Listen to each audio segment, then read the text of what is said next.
my element is cadmium. On the periodic table, it's represented by Cd. It's a transition metal, and it's solid at room temperature.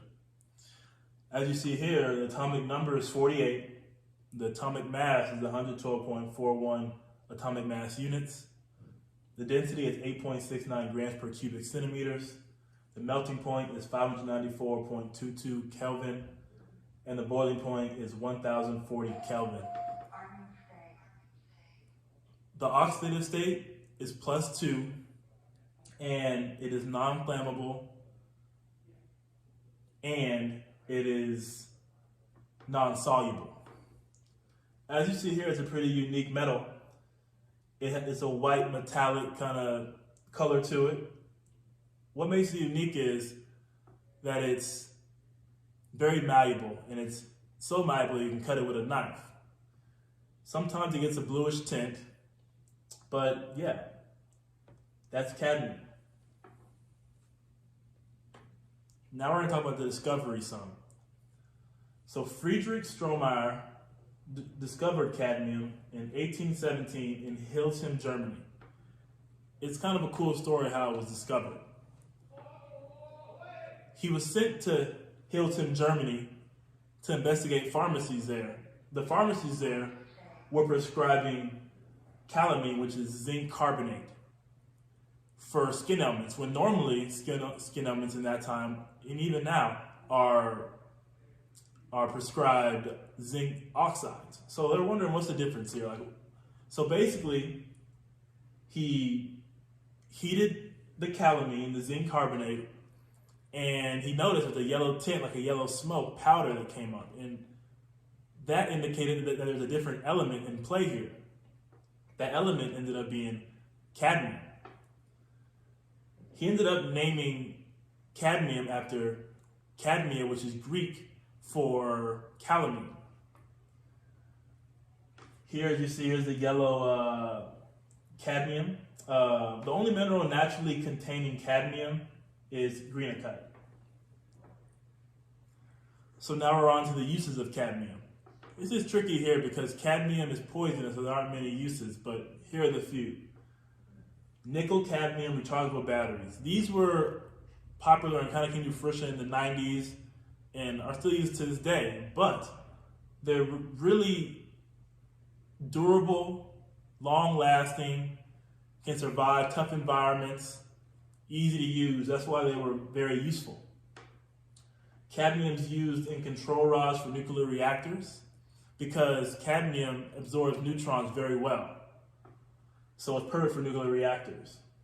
Cadmium is used in solder. It's alloyed with silver, and solder is used to fuse non-fusible metals. So basically, the metals that are hard to fuse, solder is used to bring them together, to fuse them. And lastly, cadmium sulfide, which is a pigment. A yellow pigment, you guessed it, but a yellow pigment that was used. And on the bottom here, this is a nickel cadmium rechargeable battery. Now we're going to get into the adverse effects of cadmium on gestation and fetal development. 5 to 10% of ingested cadmium is absorbed, and 10 to 50% of inhaled cadmium is absorbed. So basically here, the only two ways that you can absorb cadmium is through inhalation or ingestion. And this is big in fetal development and gestation because women, especially going through childbirth, have certain physiological changes that make cadmium easier to absorb. So basically, the DMT1, the divalent metal transporter, which is used for zinc uptake, which is big in gestation, also picks up cadmium because that's a divalent metal. It picks up cadmium, so basically they absorb cadmium more so, and that's bad because it gets into the placenta. So here are the effects of cadmium accumulation in the placenta. Decreased utero-placental blood flow, altered trophoblast cell integrity and cell migration, reduced synthesis and metabolism of placental hormones. And now we're going to kind of get into what happens when cadmium is in the placenta. How does the body fight it? So basically, the body releases binding protein methionine MT and cadmium MT complexes. Those two things basically block out the cadmium and prevent it from entering the placenta. But the problem here is these two things also create zinc complexes which block zinc. And that's not a good thing because zinc is huge in child development and fetal development and gestation, everything childbirth. Zinc is huge. So with not enough zinc, that affects that process. And we're going to see a consistent, a consistent connection between zinc and cadmium as we move on. Now I want to speak about the adverse effects on immune function and lung host defense. So before I get into the details here, I want to talk about how cadmium gets into the air and it gets into the food we eat.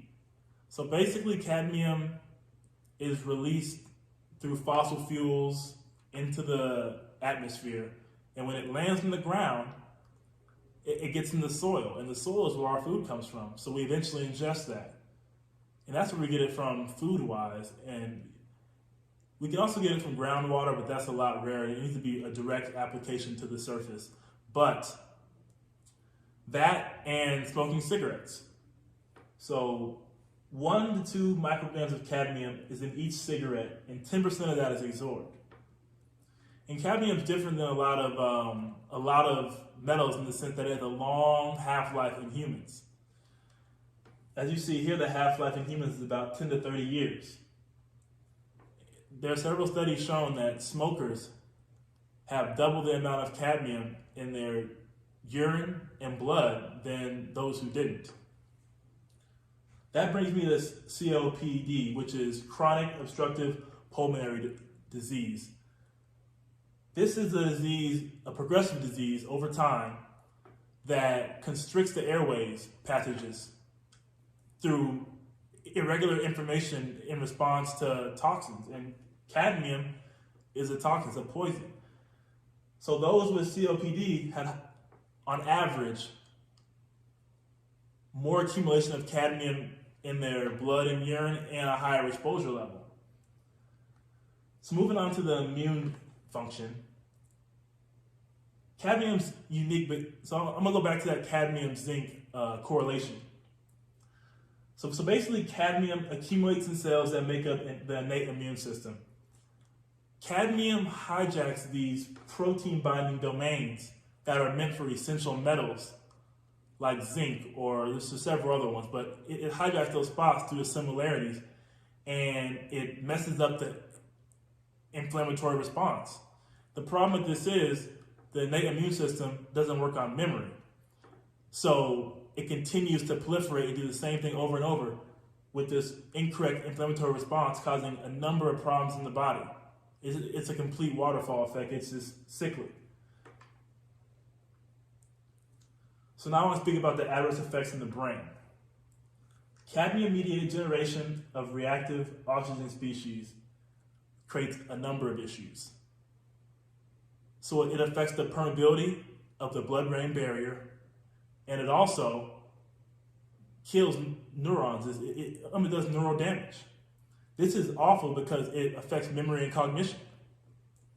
Cadmium also disrupts trace element homeostasis, and this is a direct correlation with obesity. This is proven through several studies, but one that I studied in my project involved mice. So the mice with a higher fat diet also had higher levels and increasing levels of cadmium in the brain. Whereas those who didn't have high fat diets had less or no cadmium in the brain. So it's a correlation. It's pretty correlated. And from there, cadmium and obesity work together and aggrandize prediabetes, metabolic syndrome, hypertension, in neuropathology. So basically, cadmium in the brain affects your cognition and memory, and it has a direct correlation to obesity and the accumulation of cadmium in your brain.